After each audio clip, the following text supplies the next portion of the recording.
was like, am I at the wrong door? I walked to the wrong building. This is forgetting like where I'm going. That's crazy because like this is the room that last.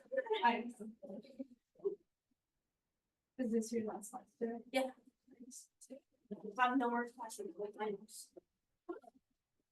How about you? Yeah, let's do that. Pressure Oh, the pressure's on for me. yeah. At least the finals at 5 or something. So late. It's so sweet. Yeah, so now like reading system. I don't have to find this one today. I only have Tuesday and one on Wednesday. That's great. Now I literally only have 2 and it's Monday, Wednesday. I mean Monday, Tuesday. Do you only have one of the rather than this one? Yeah. Because other ones are the final report, 2 final reports. One already took last this week. So you get your Yeah. The reports one I finished my just waiting for them to do it and take it. I read and then yeah, it's only keep trying doing this one. So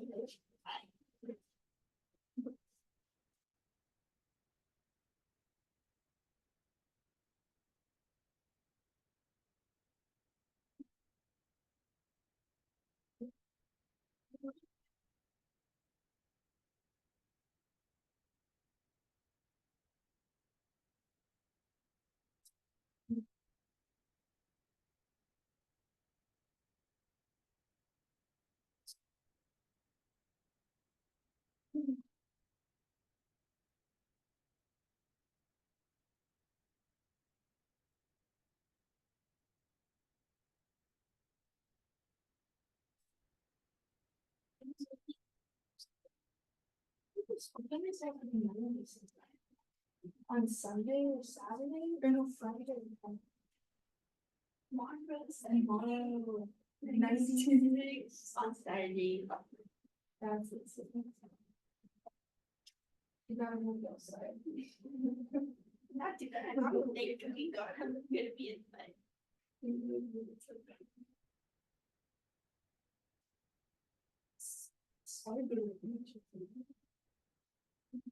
I would be inside. Yes. I'm good. Tired of working this one. So I'm stuck out there and I don't think You put it on so much serious. I thought my watch can be gone, but then summer is still here. I watched it. I worked at a beach over the summer and I would get like severe. Even if I put on sunscreen every hour, like I was just not like part of this tan red. No, I know I like mine still, but yeah, I will still put sunscreen. Only when I burns, it's my face. And I would fall. Like I was white. I still got some for yeah, it's but we usually get shades. It's only when we're we will be walking around a specific time. It's like working up with there. It gets really crowded, so we always have to go walking. So whenever you hear you have it up, so you just don't use it that yeah. Long. Yeah. So you have your thing like something like I said in basketball. Yeah. You know that too. Of course. And like, but I've seen it really like during the country. Oh, those are also gyms. No, those are beach one. I mean, cool. No, but I've seen them like, it's like a test where they need them. Yeah, those are for the beach. It's a little bit different for beach. There's more requirements. For 2 days ago. I'm sure you could do it. Like when I peaked, when I used to swim a lot, but not again. Do you do anything on campus for the student? No, well, next semester is like I'm gonna have a class on Monday, all Wednesday. Oh, nice. So it's Tuesday, Thursday, Friday is But what I did was like Monday, since I was in class, I just took the EGME class, which is what my, yeah. So, and then, because my god sister used to work there, so I asked her, hey, she really will use to or something. I know like this intermediate where it's like people starting to get used to swimming. Oh, like, what do I do? Because like, I don't know if it's swimming. I'm like, Yeah. so she's like, well, since it runs by these students, usually, they'll just give you the swim steps. Give you something else, like harder compared to other students, because you already swim and everything. So I suppose it does. And I was like, it'll be good to work out again. It's like, I should have put out that. I already did my recertification, so Yeah. yeah, it's because I would probably I know it's because you're technically can do it every 2 years for being certified, but we do it every 1 year. So yeah, every year. So we're at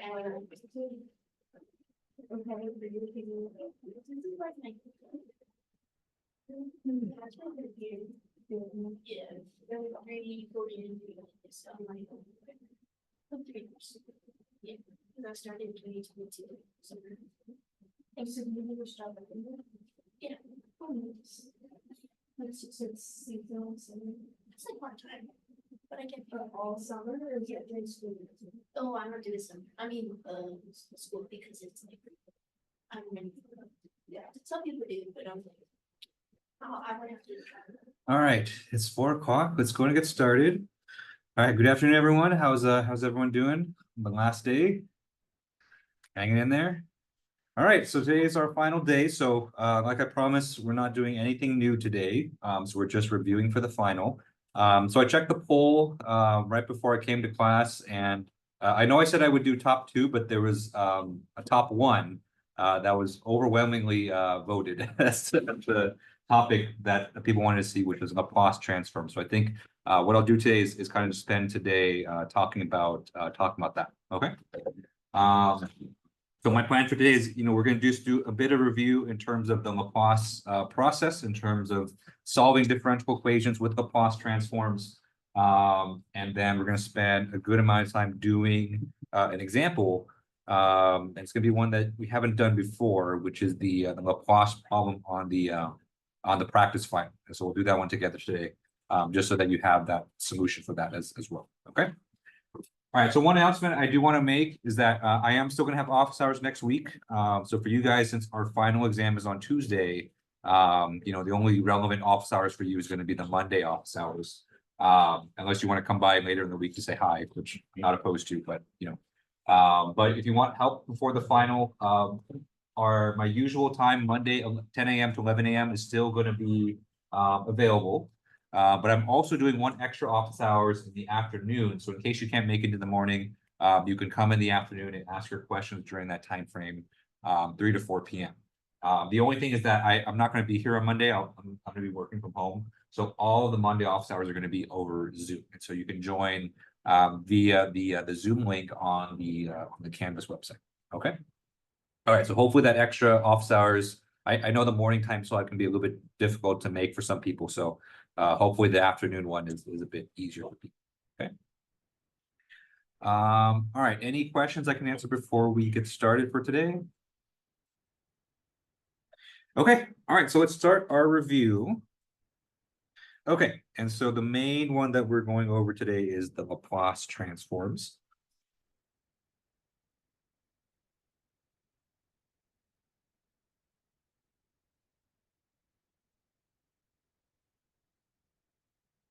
Okay, so if you recall, this was a topic that goes all the way back to the first midterm. In fact, this is kind of the last topic we covered on that first midterm. Okay, so the whole theme of the first midterm in this class is all about solving ordinary differential equations, right? So for the first 2, 3, 4 weeks of the class, we spent just reviewing techniques that you probably learned in Math 250B. But Laplace transforms was kind of the first new thing that I think people have seen. Okay, So the main thing that we use Laplace transforms for is that it kind of gives us an alternate way to solve ordinary differential equations.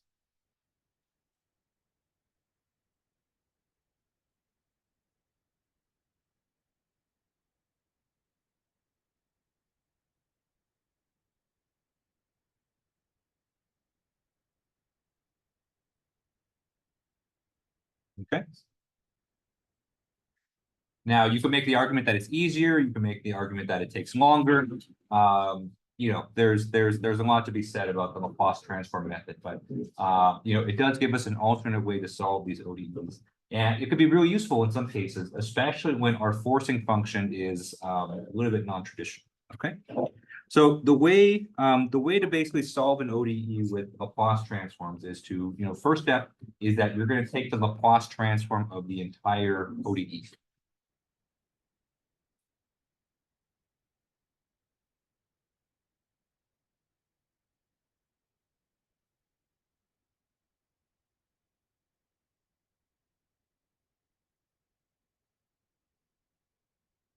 Okay. So remember, you know, one of the main properties of Laplace transforms is that it is a linear operator. And so when you have different terms separated by pluses and minus signs, you can take the Laplace transform of each term individually. Okay. And remember, when you're taking Laplace transforms, you know, the main way that we do this is that we use the table.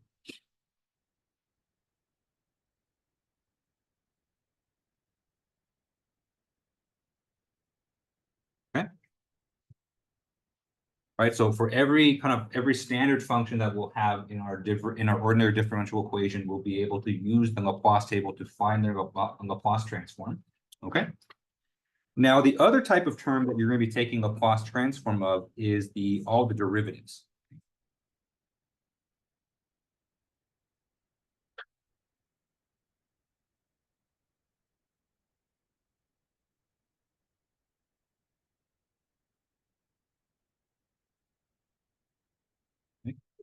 So these, you know, normally aren't in kind of the standard Laplace table, although I think I do include those I do include this in the table that I give you. But basically, if you have, you know, a derivative, so let's say we have dy dt, and we're taking Laplace transform of this, right? Remember, the big benefit of using Laplace transforms is that it turns our differential equation into an algebraic equation. So every time you see like a derivative, you know, by taking the Laplace transform, it turns it into a polynomial essentially. Okay. So the Laplace transform of the first derivative is we have s y of s minus y little y of 0. Okay. Right. So we've basically eliminated the derivative and we've replaced it with, you know, a polynomial expression. If we take the derivative or the Laplace transform of the second derivative, so d squared y dt squared, okay, this is equal to s squared y of s minus s little y of 0 minus y prime of 0. Okay. And of course, those y0, y prime of 0, these represent our initial conditions on our differential equation.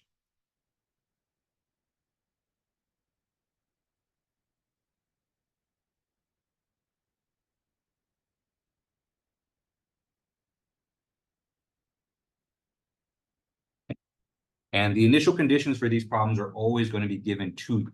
Okay. Now, this is the second benefit of Laplace transform, that, you know, by taking the Laplace transforms, the initial conditions are baked right into the solution. So you don't have to do a separate step. And so if you think about kind of the traditional way that we solve differential equations, you know, the initial conditions are something that you apply at the very end as kind of an additional step. But with Laplace, you kind of solve all of it together at once. Okay. Okay. So that is step one. So step one is to take the Laplace transform of every term in your differential equation, right? And after doing so, you're going to be transforming everything into the Laplace domain. So time is no longer going to be a variable, and s is going to be your variable that you're going to be working with. Okay. Okay. Step two. So step two is to, now that you've taken the Laplace transform of your entire equation, Step 2 is to use algebra to solve for y of s, or solve for the Laplace form of the solution.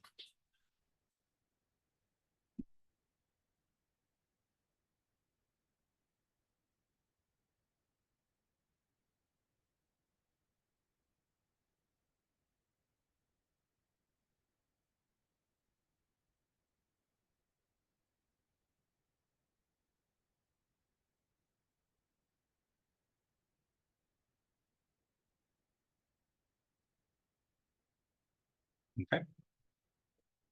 Ultimately, y of s, or it depends on what your dependent variable is. That's going to be what you're going to solve for. So step 2 is to use algebra to basically manipulate your expression and solve for y of s. Okay.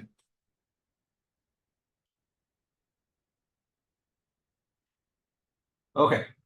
So usually for a Laplace problem, step 1, step 2, relatively straightforward.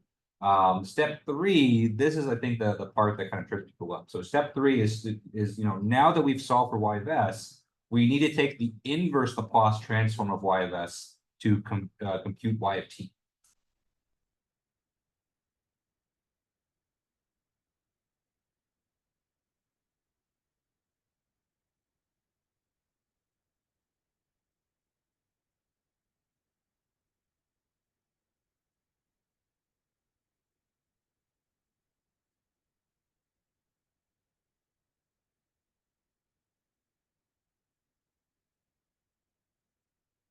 Okay.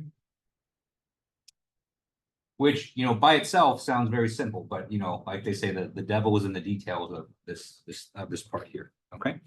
Now, in an ideal world, if things work out really well, then what you can do in these cases that, if you look at your expression for y of s, and you can match it up to an entry in the Laplace transform table, then you can just perform the inverse just by going reverse in the table.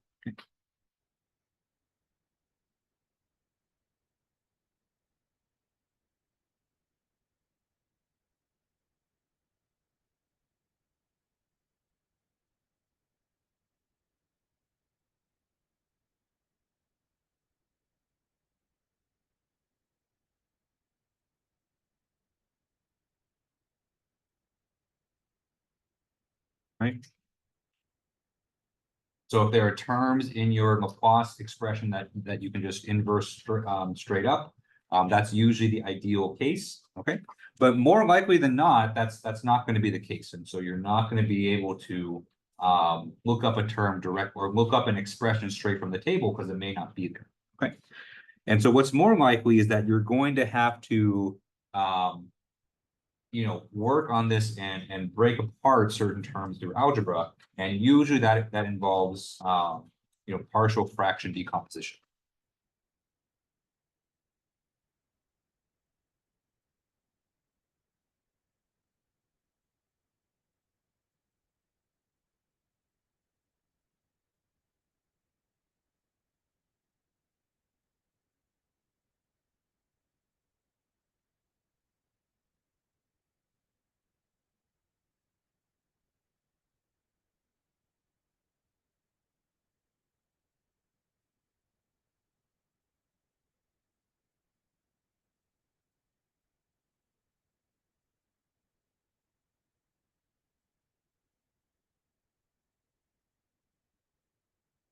Okay. All right. And so by doing partial fractions, usually you can break up an expression. Another thing that you may have to do is that you may have to complete the square in the denominator.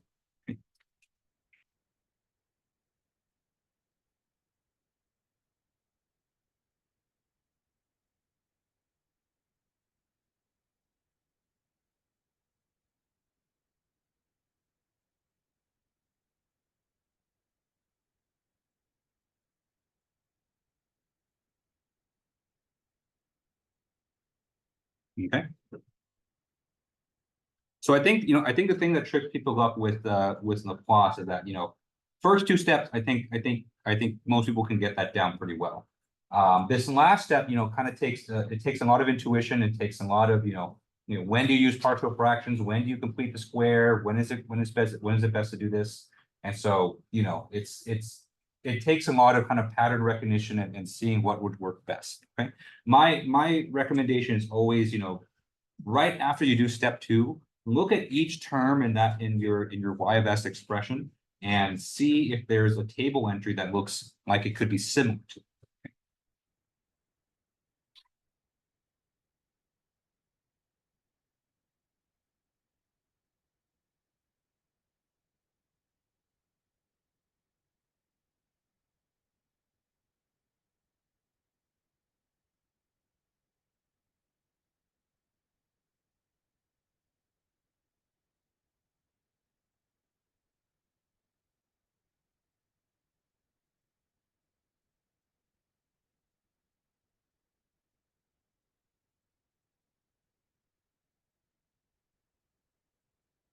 So usually it may not match exactly with something that's in a table, but if you work on it a little bit with algebra, either through partial fractions or by completing the square in the denominator, or maybe you see a term that's kind of the product of 2 terms that could be in the table, that kind of gives you some hints in terms of what to do. Okay, so I'm hoping we can do at least a couple of examples today. So I have the one from the practice final that I want to do, and there's actually quite a few examples from the note that we didn't get to do as well. Okay. Okay, and then there is one extra step here. So for certain cases, when you have forcing functions that involve step functions or impulse functions, you may have to apply some shifting here in order to get the final result.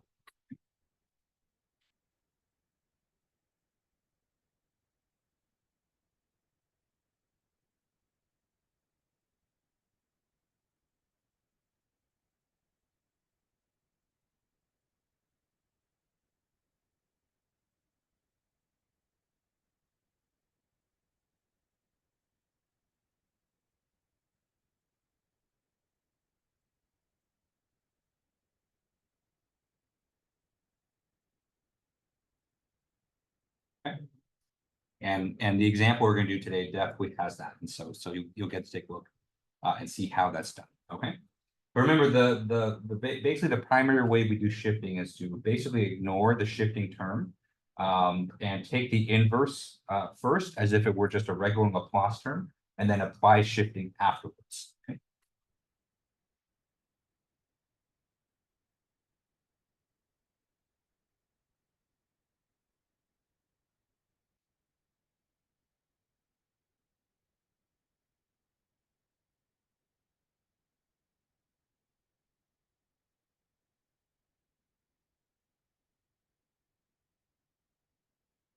Okay.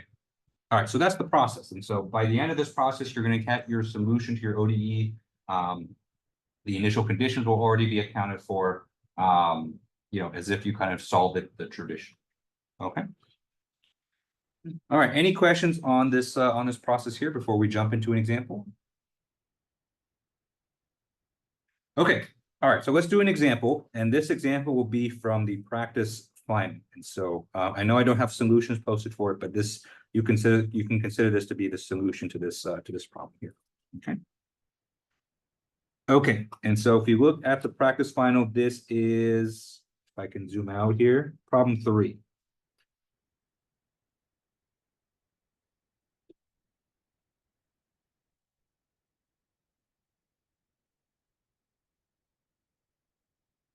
Okay, so in this problem here, we actually have an ODE with a step function forcing it. So we have d squared y dt squared plus 3 dy dt plus 2y is equal to e of t. Okay. Now, E of t is our forcing function that's going to be a discontinuous function, right? So E of t, when we went to sleep, E of t is equal to 0 when t is between 0 and 3. It's equal to 4 when t is between 3 and 6. And then it's going to be 0 for all time after that. Okay. So it's a function that we're switching on at time is equal to 3, and then switching off at time is equal to 6. Okay. So with this kind of discontinuous forcing, this is a problem that you have to solve using Laplace transforms.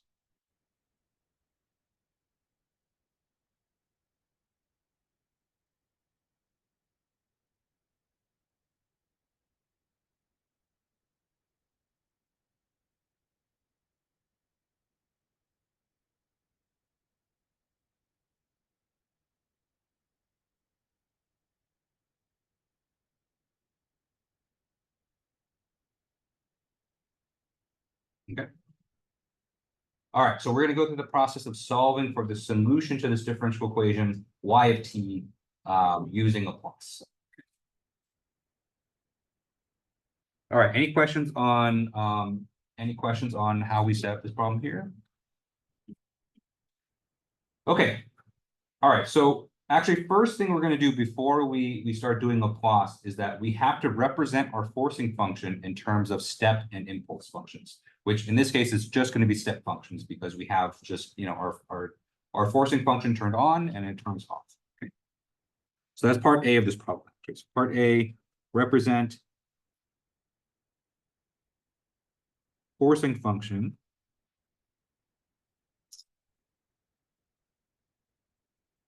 using step functions.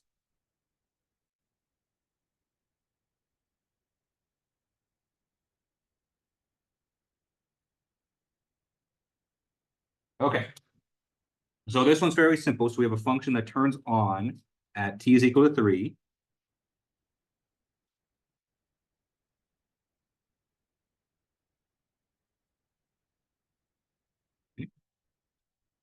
Right, because everything up before t is equal to 3, our forcing function is 0. And then at t is equal to 3, our forcing function jumps up to a value of 4. And then after t is equal to 6, it goes back down to 0. So we can say that it turns off at t is equal to 6. Okay.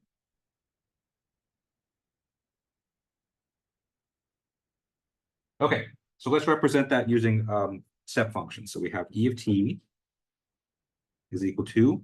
So whenever a function turns on, we're going to add in a positive step function. So we're going to have u of t minus 3. Okay. So that corresponds to the fact that the function turns on at that time. Okay. And since the function turns off at t is equal to 6, we're going to subtract a step function that begins at t is equal to 6. We minus u t minus 6. Okay. And of course, we need to multiply this by the value of the forcing function itself, which is 4. Okay, so e of t here is going to be 4 times u t minus 3 minus u t minus 6. Okay, so let's go ahead and add this into our ODE.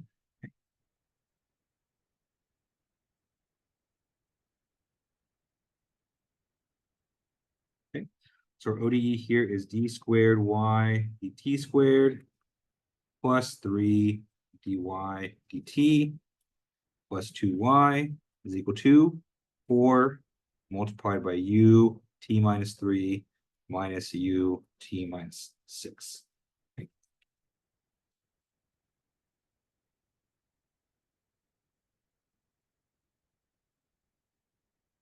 Okay, and actually I just realized I forgot to do something. So I forgot to give you the initial conditions for this problem. So let me just go ahead and write them here.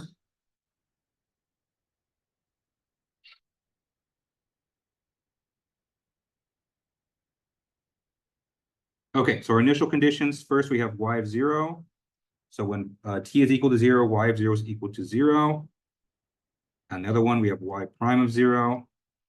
So y prime of 0 is going to be equal to 1. Okay, so we're gonna need both of those initial conditions as we take the Laplace transform, because when we take the Laplace transform of the derivatives, we need to plug in our initial conditions. Okay. All right. Any questions on this so far? Yes. Can I just get an example of what an impulse function would look like? Oh yeah, for sure. So an impulse function is basically forcing that happens very quickly, and so you know, it might look something like this, and so I just kind of do it often as an aside. So impulse function or impulse forcing.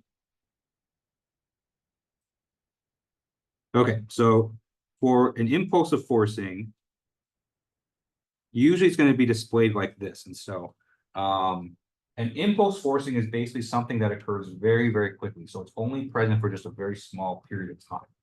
And so, it may look something like this, where maybe we have an impulse, usually it's actually technically displayed as infinity, right? Okay. So we can say that our function here is 0 from 0 less than t less than 4. And it's be 0 for all t greater than 4, right? But for at that brief instant when t is equal to 4, we have an infinite amount of forcing. So this is a very high amount of forcing occurring at just one brief instant in time. Okay. Okay, so the way that we would represent this is that we would say t of t is equal to impulse. Impulse is given by our delta function, t minus 4. So that there represents an impulse that occurs at time is equal to 4. So actually, I think, if you look at our if you look back at our second midterm, there was a situation with an impulse function there. So I think the way I described it then is that, you have a cat toy and your cat's playing with the toy and the cat just like whacks it at a certain time. And so usually some kind of hammer blow or some kind of, very quick, impact force, that usually is modeled with an impulse function. Thank you. Yep. All right, any other questions on this so far? Okay, all right, so let's go ahead and continue. All right, so next step in this problem is we're going to take the Laplace transform of the entire function.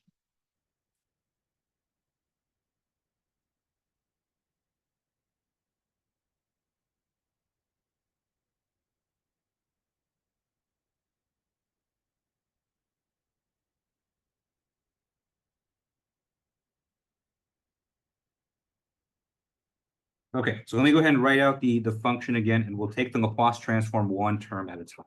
Okay. All right, so we have d squared y dt squared plus 3 dy dt plus 2y is equal to 4 ut minus 3 minus ut minus 6. Okay.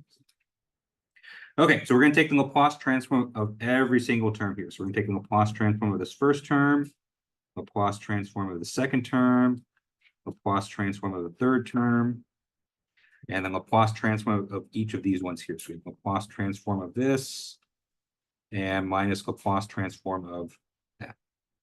It's a little messy, but I didn't leave myself enough room to write the fancy out. Okay, so let's start with the second derivative. So we have an expression for the Laplace transform of a second derivative that we reviewed earlier today, and so this is going to be s squared y of s minus s little y of 0 minus y prime of 0. Okay. Right. So that's the Laplace transform of our second order derivative. Okay.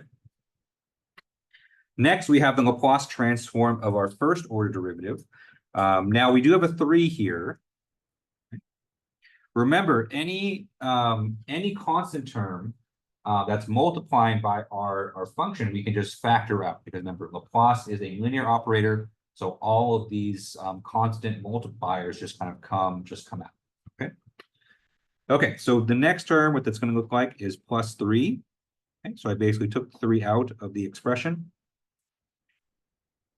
And then our Laplace transform is going to be s big Y of s minus y little y of 0. Okay. All right, so don't forget those constants, because they do make an impact on them. So, okay. So that's going to be this term here. All right, and the last term that we have on the left-hand side of the equation is 2y. And so this one's pretty simple. So when we take the Laplace transform of y, y is our unknown function here. So we're just going to leave it as y of s. So this is going to be plus 2y of s.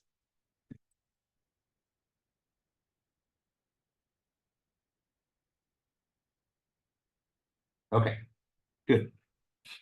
All right, so now let's go to the right-hand side of the equation. So we have a positive 4 times ut minus 3. So if you look at the table for the Laplace transform of a step function, this is going to be 4. So remember, 4 is our constant. We keep that involved.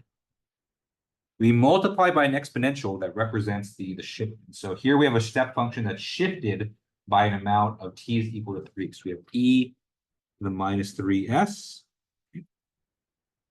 all divided by s. Okay, because Laplace transform of a step function is, e to the minus s, which is represents the shift, and then you divide by s. Okay, and then we have the same thing for the second term. So for the second term, we have a minus 4 e to the minus 6s. Here our shift is 6, and so you're going to have e to the minus 6s all divided by s. You get this from the table. Yes. Yeah. Yeah. So these ones from table.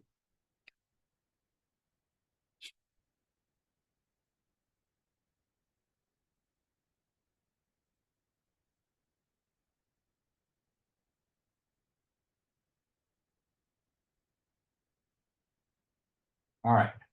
Good. All right. So before we move on to the next step, let's go ahead and plug in our initial conditions. And so for this problem, we have one initial condition, y of 0 is equal to 0. So let's go ahead and plug that in. So we have y of 0 here and y of 0 here. Okay. So y of 0 equal to 0, that means that this is just going to go to 0 here. That's going to go to 0 there. Okay. And then the other initial condition we have is y prime of 0 is equal to 1. And so that means that for this function right here,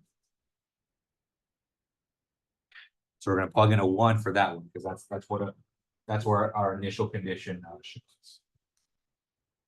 Okay. All right. So now that we've taken the Laplace transform of our equation here and we've plugged in our initial conditions, we're ready to solve for y of s algebraically.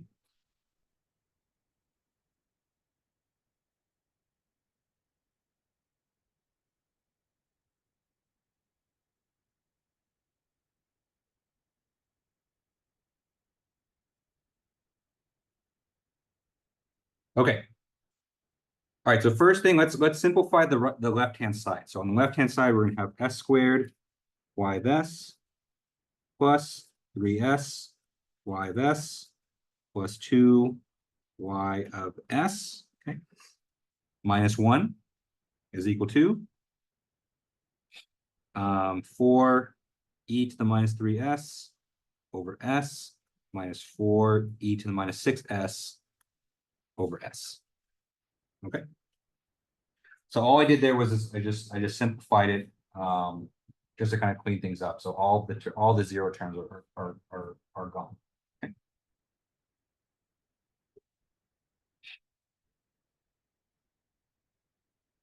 Okay. All right, so let's go ahead and keep going. So on the left-hand side, everything with y of s, I'm going to factor that out.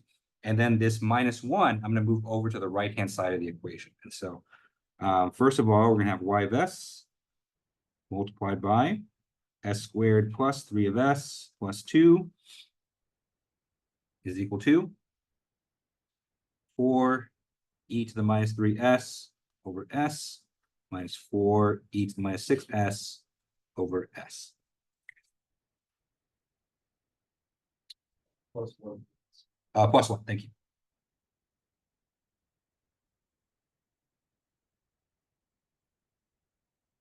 All right, so let's go ahead and divide both sides by that polynomial. And so that'll give us y of s. Okay. So we have y of s is equal to 4 e to the minus 3s divided by s squared plus 3s plus 2 minus 4 e to the minus 6s divided by s squared plus 3s plus 2 plus 1 divided by s squared plus 3s plus 2. Okay.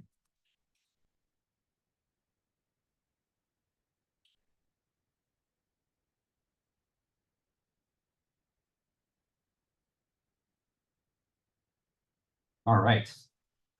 Okay, so that's step 2 of our solution here. So now we have y-s, and then now we get to the fun part, which is actually inverting this guy here. Okay, but before we get to that, are there any questions on how we got to this point here? Okay, all right, so let's get to inverting. So we have kind of a mess here because none of these terms that you can see here are going to be able to invert directly from the table.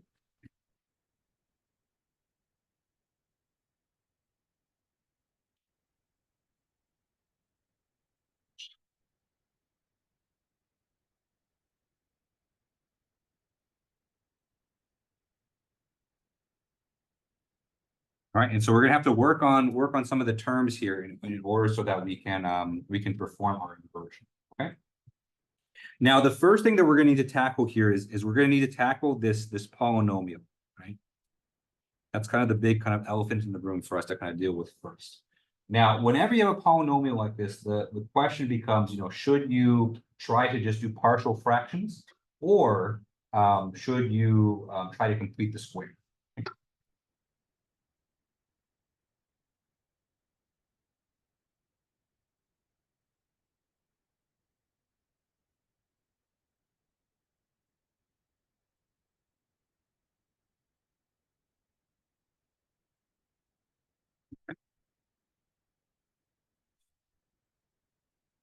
All right, so for a situation like this, the first thing I would always try is that if you have a second order polynomial like this, and you are going to get second order polynomials, that's just how second order ODEs work. Okay. You should first try to see if it factors cleanly into 2 separate terms.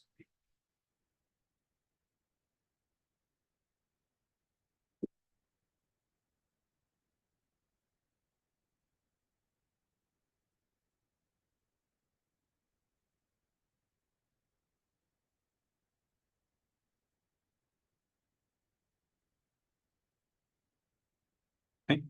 If we can factor that polynomial cleanly, then we can do the entire thing with partial fraction, and you'll see why. Okay. All right, so let's look at s squared plus 3s plus 2. Okay. So you have a second order quadratic problem here. So one thing you can do is you can try to use the quadratic formula.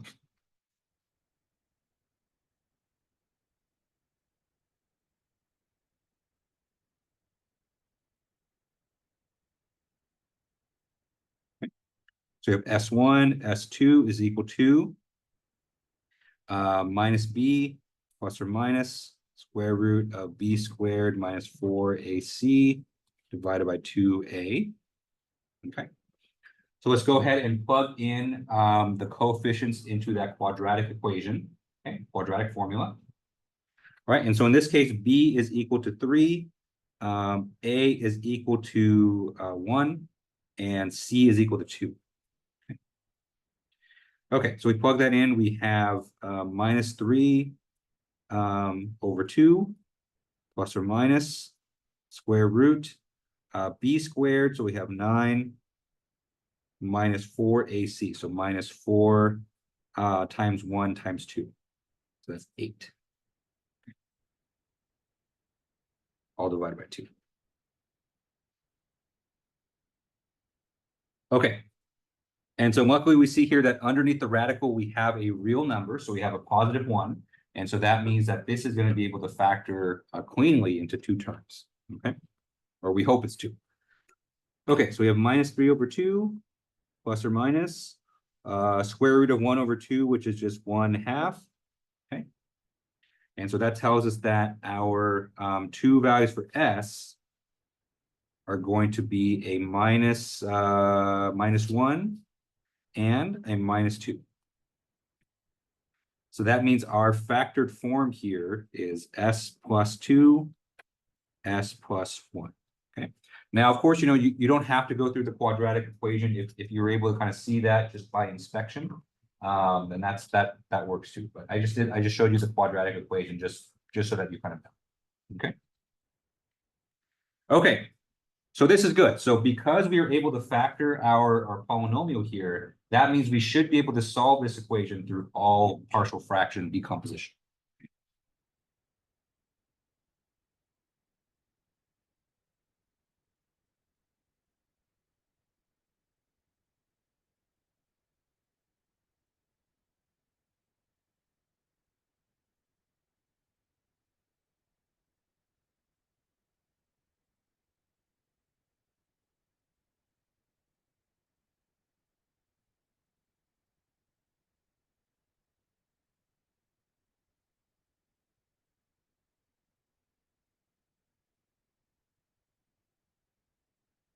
Okay. All right, so let's go ahead and rewrite our expression for y of s, but we're going to replace our polynomial with our two expressions here. Okay. All right, so we have y of s is equal to 4 e to the minus 3s, all divided by s times s plus 2, s plus 1, minus 4 e to the minus 4s, or e to the minus 6x, excuse me, divided by s plus 1, s plus 2, okay, plus 1, divided by s plus 1, s plus 2.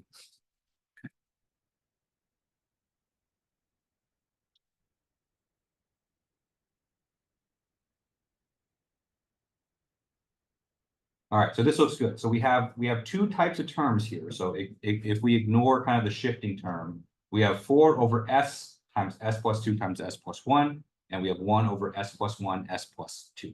Okay, so we can break apart all of these using partial fractions. Okay. All right, so let's start with this one first. We're going to need to perform two sets of partial fractions. So let's do this one, and that'll count for this one as well. Okay, so first we have 4 over s plus 2, s plus 1, okay?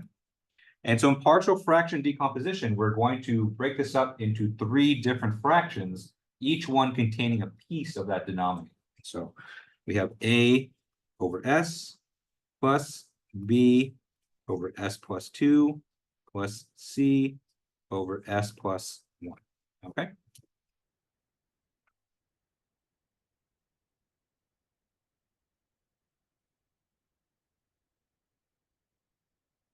Okay, So, yes. really quick, what was the format if you had one that was squared? Yeah, good question. So if you have something that's squared, so this is kind of an aside. So let's say that we have 4 over s times s squared, I don't know, plus 8s plus 2. Okay, so basically you have a quadratic that can't be factored. And so first one you would have is a over s.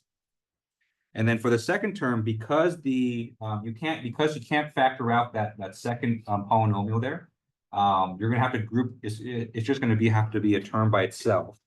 So you have s squared plus 8s plus 2. Okay.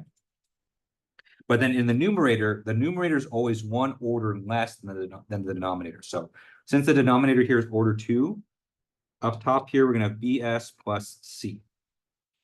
So that we have a first order polynomial over a second order. Yeah, good question. So this is common when you have to complete the square in the denominator. For the third term, why couldn't you do complete the square for it? For this one right here. Yeah. Yeah, so first thing you always want to see is that you want to see if you can factor it first. Because if you can factor it, then it breaks up much more cleanly into two terms. Eventually, what those two terms are going to become is that they're going to become exponentials in the time. So usually the cases when you complete the square, those are going to be cases when you have a sine or a cosine in your final solution. And so in this case, we're not going to have a sine or cosine. We're going to have all exponential terms. And so because we can factor, we go with that first and not to complete the square. Would it be wrong to go with complete the square? You probably wouldn't be able to find something that matches in the table. Yeah. And so it's not wrong to try it, but then eventually when you probably go, oh, there's nothing in the table that matches this. Yeah.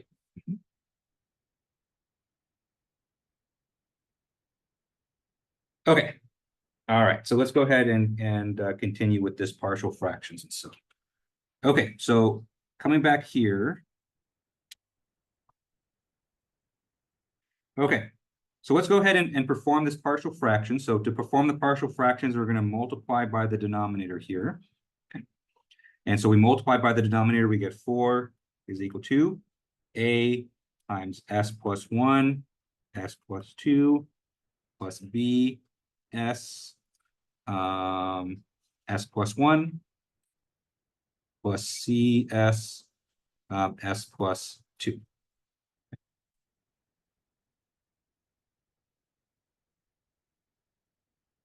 Okay, so we're going to multiply. We're going to kind of FOIL out all of these terms here and group the like terms.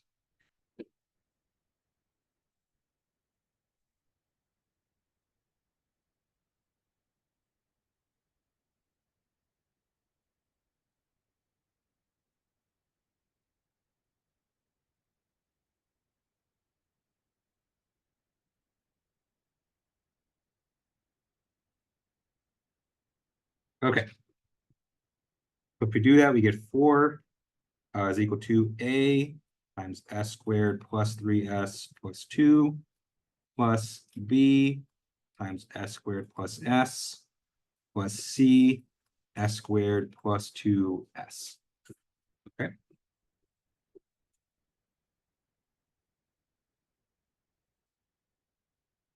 Okay. All right, and then on the right-hand side there, we're going to group all the like terms. So every term that's a group with s squared, we're going to put together. Every term that is linear in s, we're going to group together. And then all the constant terms we're going to group together. Okay. All right, and so on the right-hand side here, we have all the s squared terms. And so this is simply a plus b plus c, okay, plus the s terms. So for the s terms here, we have 3a plus b plus 2c, okay? And then for the constant terms, we just have 2a. Okay? And all that is equal to 4.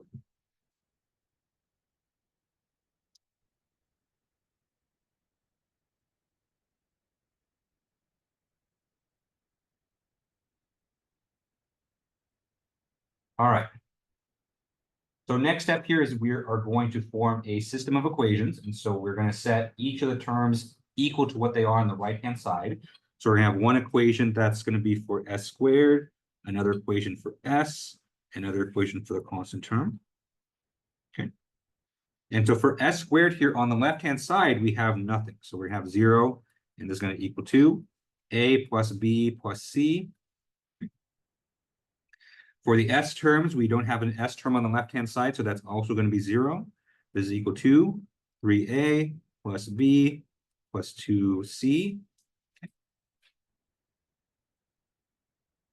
And then for the constant term there, we only have 4. So we have 4, and on the right-hand side, we have 2a.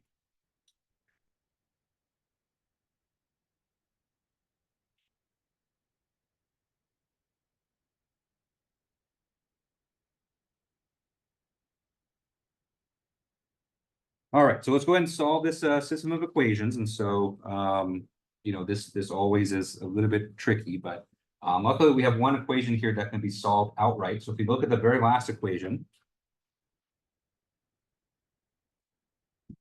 from the very last equation, we can see here that a, in order to satisfy that equation, a must equal 2. Okay. Because 2 times 2 is 4, and so that sets the two sides equal to each other. And so let's go ahead and plug that into our other equations up here. Okay. And so if we do that, we get 2 plus b plus c is equal to 0. And then we have 6 plus b plus 2c is equal to 0.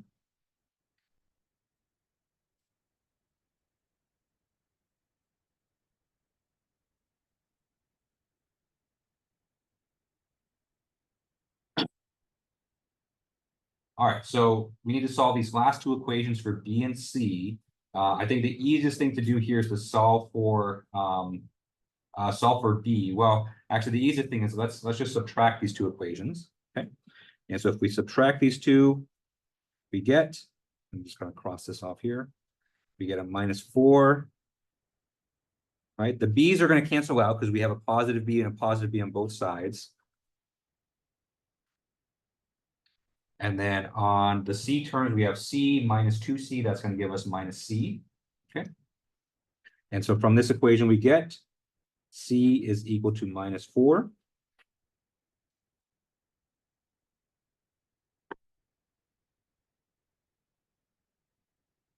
And if we plug C is equal to minus 4, we can plug it into any of these equations up there. So either the first equation or the second equation. And then what we get from that is, when we plug it back in the first one, we have 2 plus B minus 4. So that's going to be a B is equal to 2.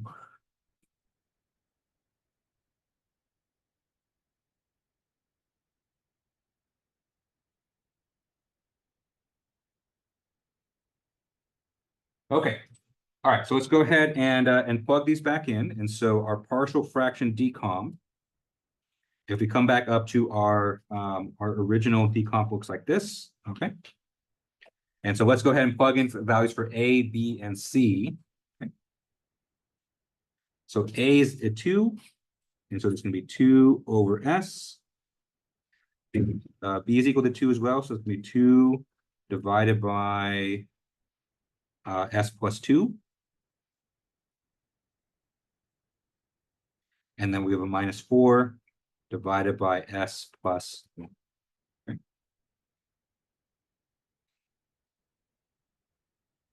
All right, and then just like that, we now have an expression here, that we can invert every single term, because every single term here is something that you see in the table.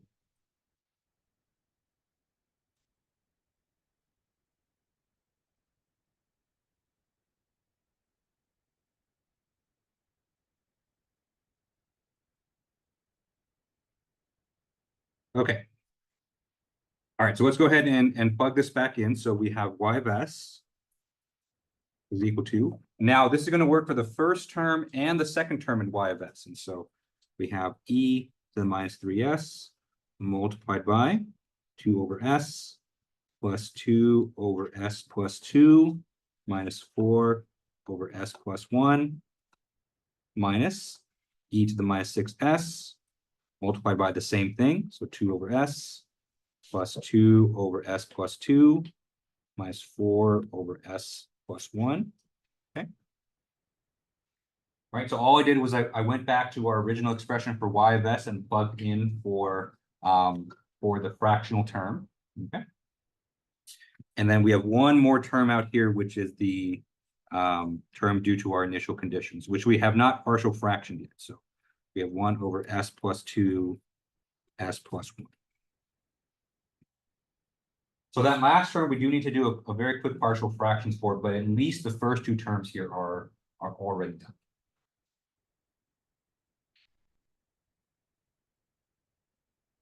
Okay. All right. So very quickly, before we invert, let's do a very quick partial fractions on this last one here. So just in the interest of time, I do want to try to get to one more example. So I'm just going to go through this fairly quickly. Okay. So we have 1 over s plus 2 multiplied by s plus 1 is equal to a over s plus 2 plus b over s plus 1. Okay. I'm going to multiply this entire thing by the denominator. So we have 1 is equal to a times s plus 1 plus b times s plus 2. Now I'm going to group the like terms, and so we have s times a plus b plus constant term multiplied by a plus 2b. Okay. All that's equal to 1. Let's set up our system of equations. And so for the s equation, we have 0 is equal to a plus b, and then 1 is equal to a plus 2b. Okay.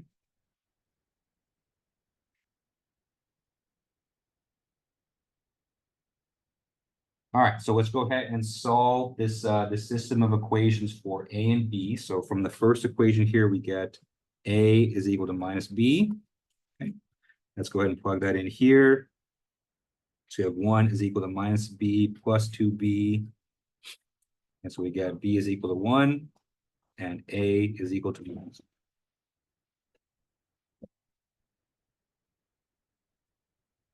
Okay, and so our partial fraction decomp here is 1 or -1 over S plus 2 plus 1 over S plus 1. Okay.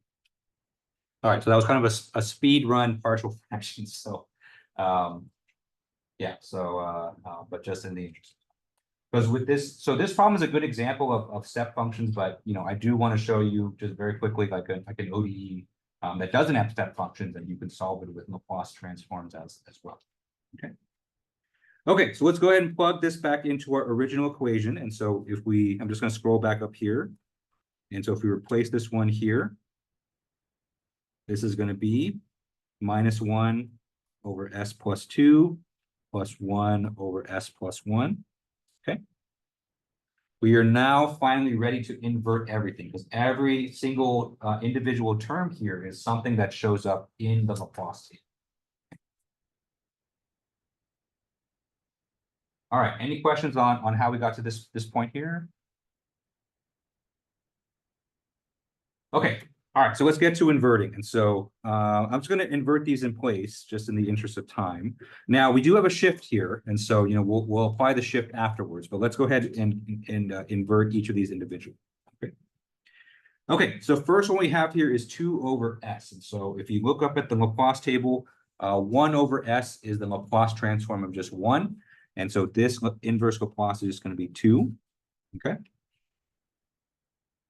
All right, next one we have here is 2 over S plus 2. And so the inverse Laplace of this, if you go in the table, this is an exponential term.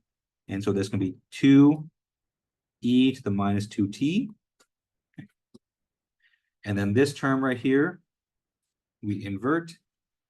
Again, it's an exponential term, except the shift is slightly less. And so this can be 4e to the minus t.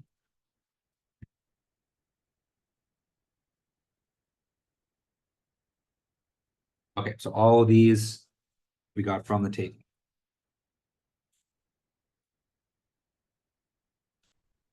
Okay, so it's going to be exactly the same for the second group of terms, because the second group of terms has the exact same expressions as the first one. So we fill these in. Inverse Laplace of 2 over S is just 2. Inverse Laplace of 2 over S plus 2 is 2e to the minus 2t. And this is going to be 4e to the minus t. Okay. Don't forget the minus sign. So the minus signs are in front of the 4.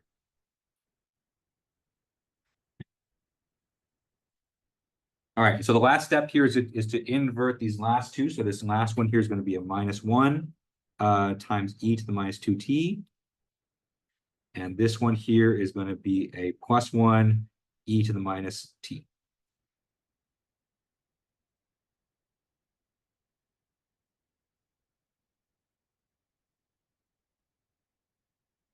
All right, good.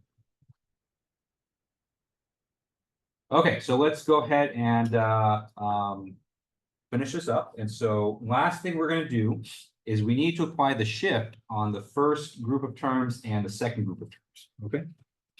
Now to apply the shift, remember, two things have to happen. And so one thing that's going to happen is that you're going to multiply that entire expression by u of t minus 3 or t minus 6 for the shift. Okay. So I'm going to go ahead and mark that here. So first thing we're going to do, basically, when you invert this is going to become a u t minus 3. This is going to become a u t minus 6. Okay. The other thing that you have to do is you have to replace every single instance of t with the shifted form. Okay. So that means we're going to replace this t with t minus 3. This t is going to become t minus 3. This term here is going to be t minus 6. And this last term here is going to be t minus 6. Okay. Okay. So this part here is kind of a mess. So let me go ahead and show you what it all looks like in the end. So when you invert everything, you apply the shifts, you get the following expressions. You get y of t is equal to u t minus 3 multiplied by 2 minus or plus 2 e to the minus 2 t minus 3 minus 4 e to the minus t minus 3. Okay. Minus u of t minus 6, 2 plus 2 e to the minus 2 t minus 6 minus 4 e to the minus t minus 6. Okay. Right, so those are all the shifted terms there. And then our final term in this expression is the two terms that came from our initial condition. So we have a minus, just check the terms here, minus e to the minus 2t plus e to the minus t.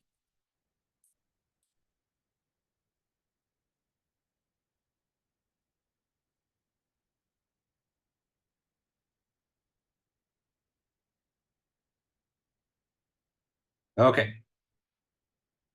So these Laplace problems always take a while, especially when you're narrating kind of every step. But hopefully that kind of helps kind of remind you of this process. So this one was a good one because it had step functions, it had shifting. The partial fractions wasn't too intense. If you do see a problem like this on the exam, it's probably going to be about this level. I know the partial fractions and everything takes a long time, so I'm not going to ask you to do anything too crazy with that. So if you do see a problem like this on the exam, it'll probably be about this. Okay. All right, any questions on how we obtain the result? Okay. All right, so for the last 15 minutes, I do at least want to help set up a problem. So, if you see a differential equation on the exam and it involves step and impulse functions, you don't have a choice. In those cases, you have to use Laplace.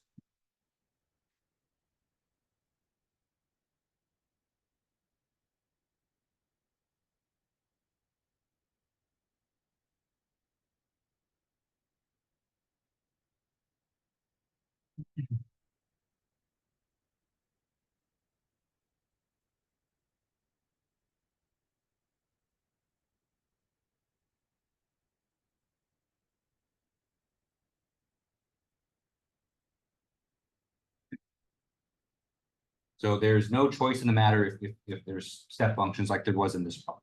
Okay. Sometimes you may come up with a differential equation that may not have step or impulse functions.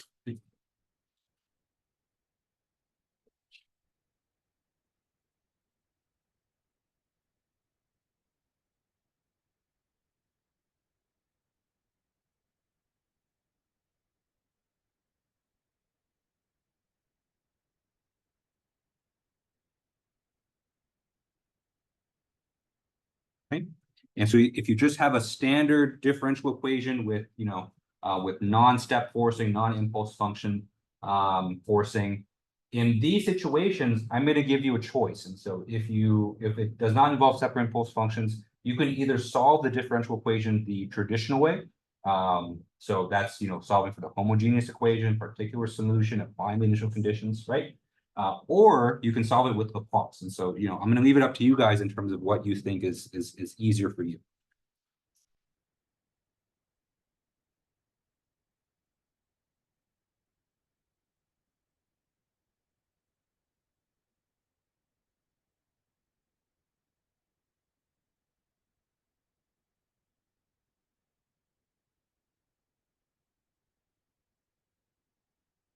Okay.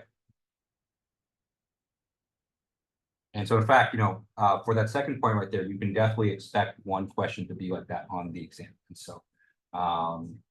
so, you don't have to, if you don't have to use Laplace, you don't have to use Laplace. You can use the way that you feel more comfortable. Okay. All right. So just very quickly, let's go over another question from the practice final, because I know there's another one on here. Okay. So I'm going to show you how to set this one up with Laplace, but this is an example that you can actually do without Laplace if you want, because it does not involve step and impulse functions. Okay, so this problem here is going to be problem 5 from the practice final.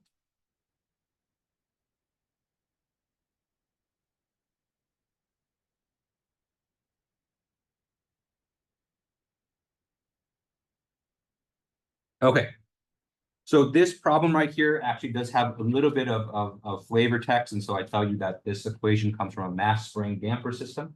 But just in the interest of time, we're just going to jump straight to the equation here. So we have d squared x dt squared plus 7 dx dt plus 6x is equal to 12t minus 10.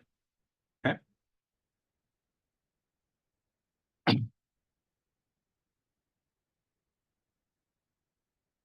All right. So in this situation, we have a second order differential equation, no step functions, no impulse functions. And so, you can choose to do this with Laplace, or you can do it without Laplace. Okay.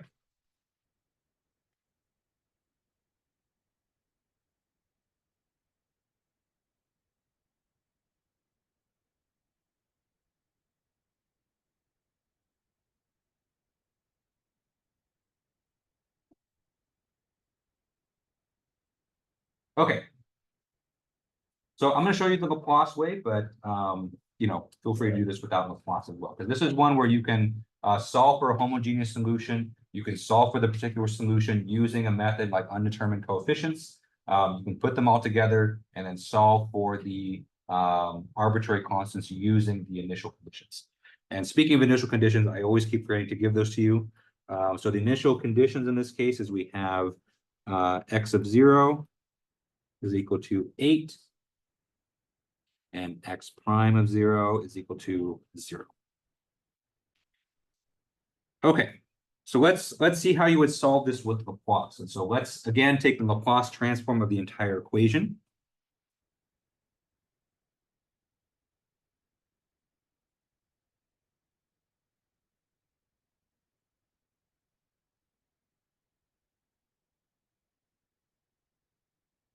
Okay. All right, so we're going to take the Laplace transform of each term individually. So we have d squared x dt squared. And so Laplace transform of that is going to be big X of s, s squared in front, excuse me. So s squared big X of s minus s x of 0 minus x prime of 0. Okay. Plus 7 s big S of x of s minus little x of 0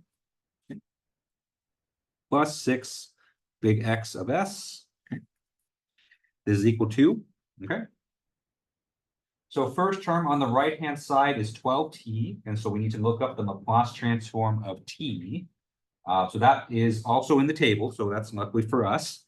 And so this is going to be 12 over s squared minus 10 over s, okay? Because 10 is just a constant, so we take the Laplace transform, we just get 1 over s. Okay.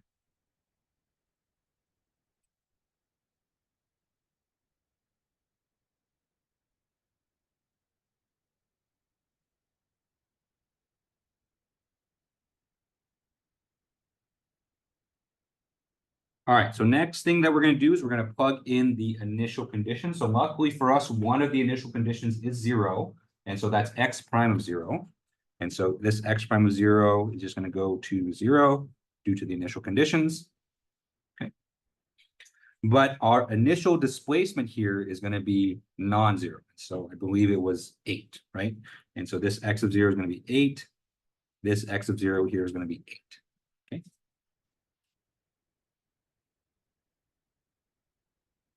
Okay. So after we've taken the Laplace transform of the entire equation, we've plugged in the initial conditions. Next step, of course, is going to be to simplify the expression and solve for big X of s.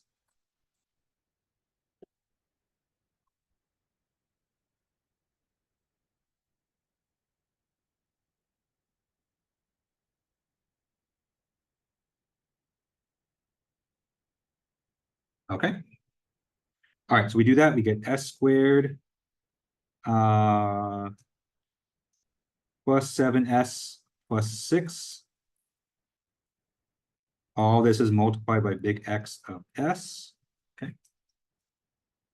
Minus 8s. Let's see. Oh, that's a big number. Minus 56. Okay. Because that's going to be the product of 7 and 8. Okay. And all this is equal to 12 over s squared minus 10 over s. Okay.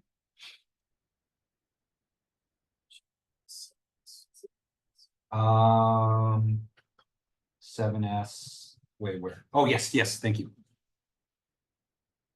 Actually, no, this is 8s, because this 8s actually comes from this term right here. Yep. So the 7s actually made it into this term right here because it's part of the x of s. Yeah, good watch now.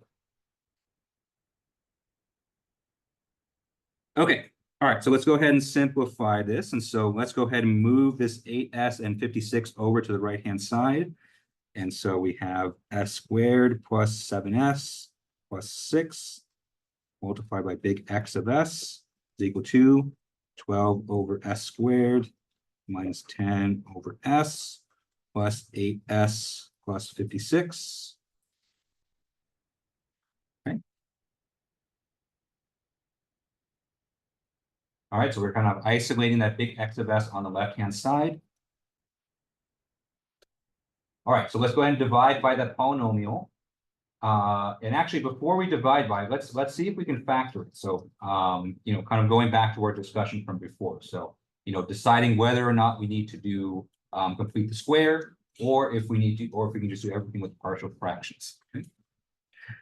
Okay, so if we take this polynomial here, we have s squared plus 7s plus 6. This one actually does factor, and so actually, if you run it through the quadratic equation, this is going to be s plus 6 multiplied by s plus 1. Okay.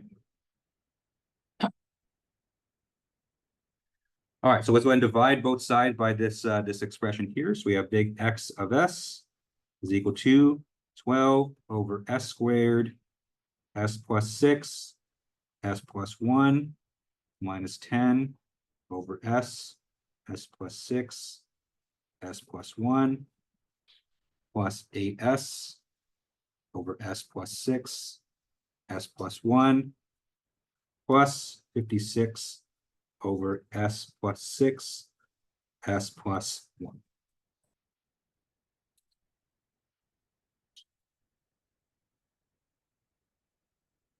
All right.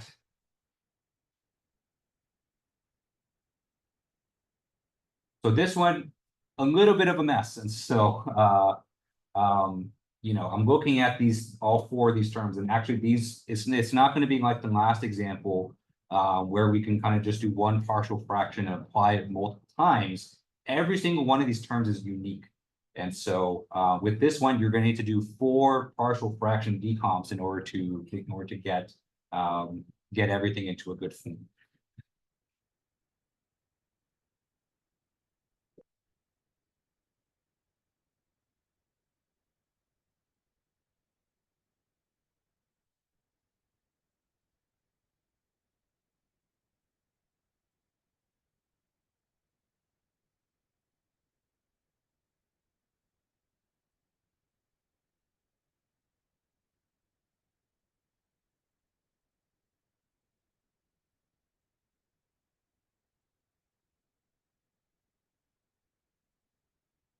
Right.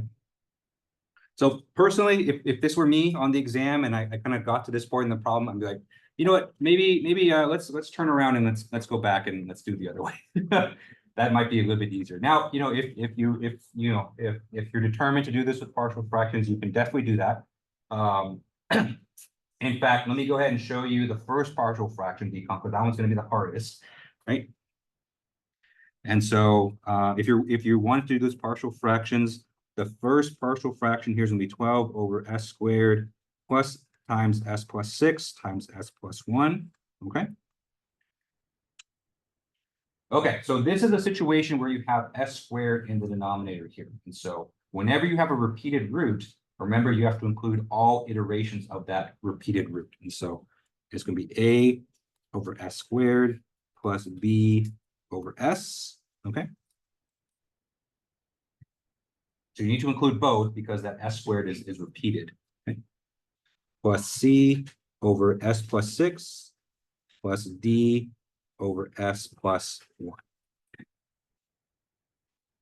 And, you have to do something like this 3 more times in order to get the final solution. So, yeah, so I would say, be smart with your time.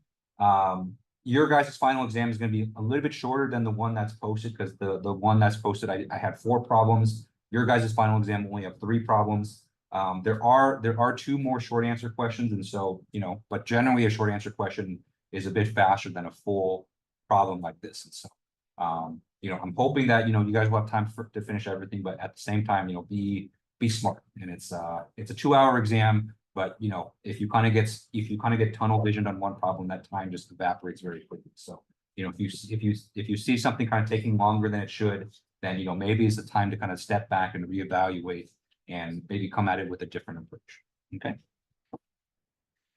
All right. Any final questions before we wrap it up for today? Yeah. I forgot. How do would we use the AX plus C like B? When do we use that for that part? The AX, yeah. So that was from earlier. So whenever you have a quadratic equation on the bottom, something that you can't factor. And so let's say we have S squared plus 8S plus 2, right? Multiplied by S. And so this right here, this is a quadratic that you cannot factor. And so when you do a partial fraction decomp, it kind of has to have its own term. And so the partial fraction decomp for this would be like A over S plus our second term right here will have S squared plus 8S plus 2. But since we can't factor that one, that means the numerator has to be the BS plus C. Yeah. Yeah, so whatever you put in the numerator has to be 1 order less than what's in the denominator. Yeah. All right, any final questions? All right, so with that, I just want to say this is our last time meeting, so I just want to say thank you guys for a great semester. You guys have been a great class. This is probably the biggest variety of students that I actually didn't look at the roster until just last night. I'm like, oh, there's a lot of EEs and civil engineers here, so very glad to meet all of you. Probably my only chance to meet all of you, so great. Thank you for a great semester. I'll see you guys next week for the exam, and hope you guys have a great summer. Thank you.